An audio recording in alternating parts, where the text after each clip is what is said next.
Evening अब देखते हैं लिमिटेशन ऑफ कन्वेंशनल ट्यूब्स को। ठीक है, तो बेसिकली ये 5 पार्ट में डिवाइडेड है।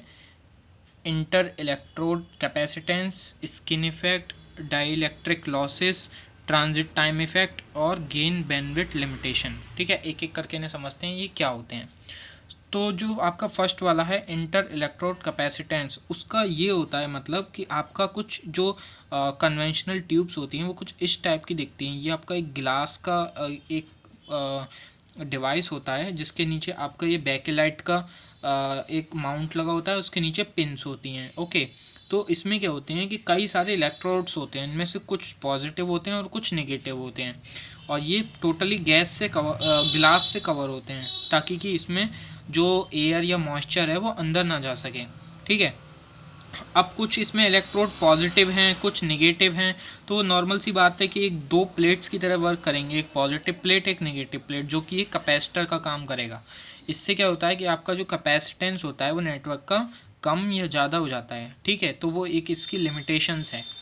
दूसरा आता है आपका स्किन इफेक्ट। स्किन इफेक्ट क्या होता है, जब भी आपका एक कंडक्टर होता है, कंडक्टर में से बहुत हाई फ्रिक्वेंसी के सिग्नल को पास किया जाता है, तो जो उस कंडक्टर की जो आउटर लेयर होती है, उस आउटर लेयर में से बहुत ज़्यादा करंट फ्लो होने लगता है, बहुत ज़्यादा फ्रिक्वेंसी की वजह से। तो इसका मतलब क्या है, more current due to high frequency microwave. ठीक है, तो ये होता है स्किन इफेक्ट। तीसरा होता है आपका डाइलेक्ट्रिक लॉसेस। तो डाइलेक्ट्रिक लॉसेस आप समझ सकते हैं कि डाइलेक्ट्रिक जो होते हैं, हर एक का जो के की वैल्यू होती है वो डिफरेंट होती है हर एक डाइलेक्ट्रिक के लिए।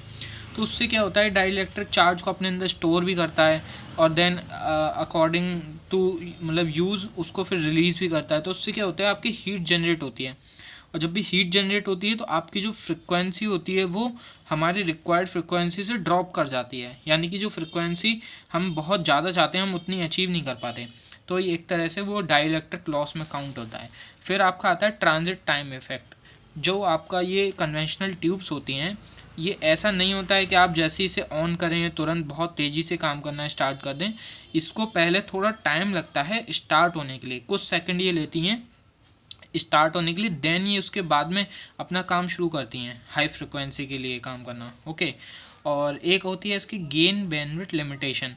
अब जब मैंने आपको बताया कि इसमें इतने सारे लॉसेस हैं जिसकी वजह से फ्रिक्वेंसी आपकी कम हो रही है, तो क्या होता है, ड्यू टू लो फ्रिक्वेंसी आपकी जो गेन बैंडविड्थ होती है वो लिमिट हो जाती है।